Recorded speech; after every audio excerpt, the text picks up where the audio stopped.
Hello everyone and welcome to a brand new Gentech PC product showcase. In today's product showcase, we'll be taking a close look at the brand new Asus Republic of Gamers Strix 17. This is the newest release from Asus featuring the nVidia RTX 4090 and the AMD Ryzen 9 7945HX for the CPU. Let's go ahead and get things started with our unboxing. So first of all, yes, you will get this shipped to you in a double box setup. A plain cardboard box on the outside and then the product box on the inside. Now, Republic of Gamers is known to be flashy for their laptops, but the product box is just plain black. Now, we got the main box open and our laptop was on top, and it is wrapped in a plastic cellophane to keep it protected during shipping, surrounded by cardboard on all the different sides. Just underneath of the laptop is where we're going to find a small box with our product information. So all the printed manuals are here, and of course all your drivers and updates are online. So that completes unboxing the center of the box. Let's see what's over on the left. Now sometimes with premium laptops you get some neat extras. It looks like maybe this box was designed to contain some of those extras, but on the left hand side it is just a void. Over on the right hand side is where we're going to find our power adapter hiding out. So we have the actual power brick, which is going to be the same for any region, and then the adapter cable that comes with it, which is going to be region dependent. Our power supply here is a 330 watt output.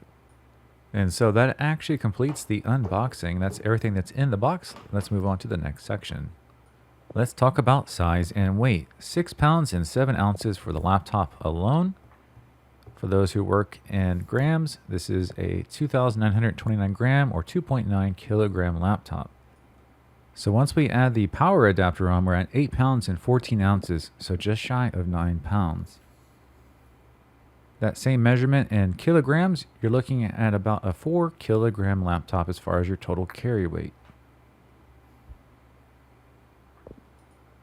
So now here is our first glance of the laptop powered up. We'll take a look at the top of the screen where you have a very minimalist built-in HD webcam and integrated microphones. Just below it, the thin bezels and the very large 17.3 inch screen. Then down at the base, we see the full keyboard layout. This is a low profile chiclet style keyboard with individually RGB backlit keys. The single large oversized touchpad in the center with the integrated left and right clicks. Overall, there's a lot of real estate here because of the larger screen, so that means we have plenty of space for our hands to rest. So now let's go ahead and zoom in and take a closer look at our interfaces for connectivity. On the left hand side we have two USB 3.2 ports. These are type A and our combo 3.5mm jack for audio. On the rear of the laptop we actually have a lot of connectivity here with two USB-C ports. These are DisplayPort capable, a full-size HDMI 2.1 output, RJ45 for networking, and our DC-in for charging or running off of mains power. And then finally, moving over to the right hand side, we actually don't have any connectivity here except for the intake for cooling. So this was a little bit unique. We see a little bit more connectivity to the back than usual and nothing on the right hand side, which is unusual. Maybe they focused more on the cooling system, and we'll see if that's the case when we get into our benchmarks and testing. So as we move into the next segment of our review, let's take a look at the device manager to see what kind of hardware we have. So as mentioned, the nVidia RTX 4090 is equipped in here, as well as the Ryzen 9 7945HX. So we pretty much have the top-end CPU and GPU. Now for our display, this is definitely a gamer-focused display. So here's the ID to look it up online. It's a full-size 17.3 inch screen with a 2560 by 1440 resolution, but with a 240 Hz refresh rate and a 3 millisecond response time. So yes, the screen real estate as far as resolution and the actual size of the screen is great for productivity. The 240 Hz definitely screams gamer focused. Here is the CPU-Z and GPU-Z information on the hardware that's equipped, so we can see all the details on those components. And so let's go take a look at our thermal baselines before we move into the benchmarking section. Right now the CPU is just short of 50 degrees Celsius at the idle state before we start any of our load testing. A little bit further down in the list, we'll find the nVidia RTX 4090, and we can see right now it's currently just short of 40 degrees Celsius. So these will be our baselines. Before we start benchmarks, let's go look at Armory Crate, and this is the Asus included software for controlling and monitoring your system. We want to make sure that we have the ultimate mode selected for the GPU for our highest performance before we start our benchmarks. So now moving along into our benchmarking section, the very first benchmark up is going to be 3D Mark Firestrike.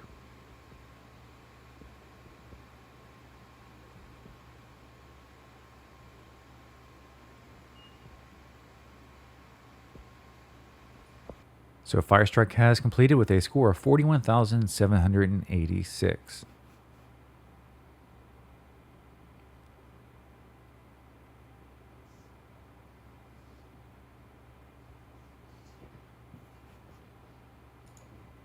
As we go take a second look at our temperatures after the benchmark, we'll see that the CPU went up to 99.1 degrees Celsius, which means it climbed quite a bit. And then the GPU, not nearly as much, it went to 70 degrees Celsius. Now starting our next benchmark, this is Time Spy by 3D Mark.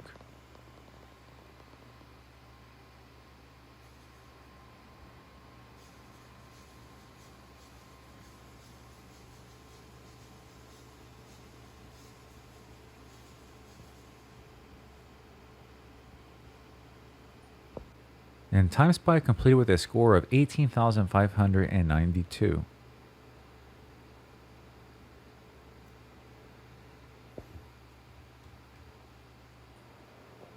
Our other results, Time Spy Extreme got a 10,011 score.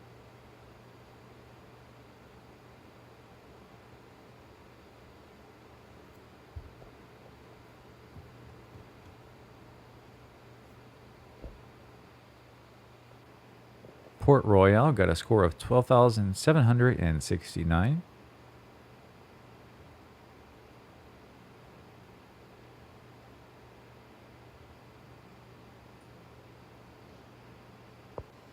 Now moving along into Cinebench R23.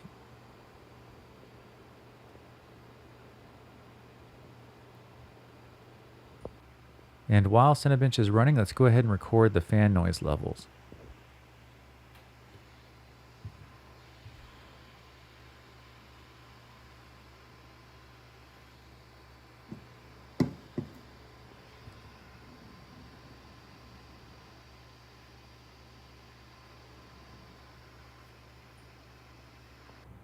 So Cinebench R23 has finished in a multi-core score of 30,208 and a single core score of 1,588.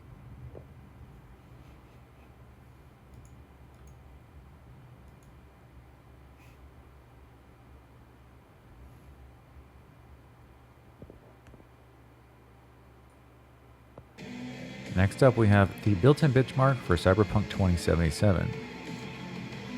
So you can see that we're using a custom preset right now. We'll scroll through all of our settings.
Our Cyberpunk benchmark has completed with an average frames per second of over 80 and a max of over 100, so incredibly playable on this laptop. Our next gaming real-time benchmark playthrough is going to be Shadow of the Tomb Raider. So once again, we'll show you our current settings and we'll let you enjoy the real-time playthrough of this benchmark.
And here are the results for Shadow of the Tomb Raider, and we can see an average FPS of 108 with all of our details in the bottom right hand corner. The next part of our showcase is going to be the sound system and its volume levels.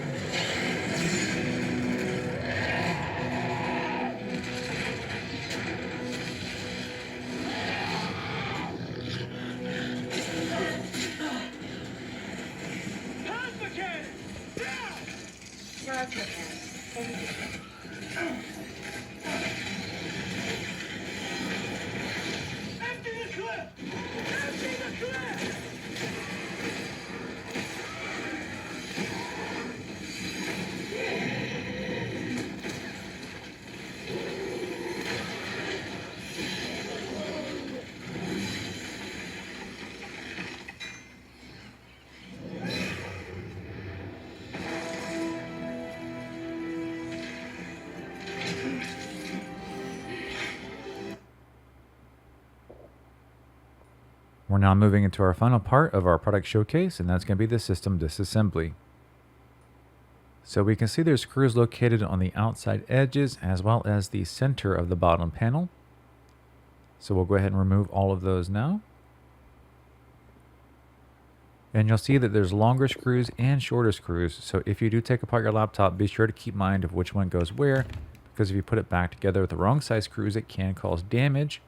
Also, be aware that there's ribbon cables attached to the bottom panel, so those have to be disconnected or you can cause damage. Seeing that this is a little bit more difficult of a laptop to take apart than some of the others is a good time to remind you that if there's ever a time you want something done to your laptop, you can get it repasted for better temperatures or upgrades such as the memory or the SSDs. We can perform those services professionally and maintain your warranty for you. So now let's talk about what we see inside of the laptop. We have the large 90 watt hour battery. We saw this really unique cooling solution up above, which is going to feature 2 fans and a covered heat pipe cooling solution. We have speakers located to the left and right hand sides of the battery. We see our system RAM and SSDs just above the battery. These are covered with standard heat shields. So we can peel up those heat shields and see the modules underneath. And of course, in our next step, we'll go ahead and remove all of these components to look at the base motherboard.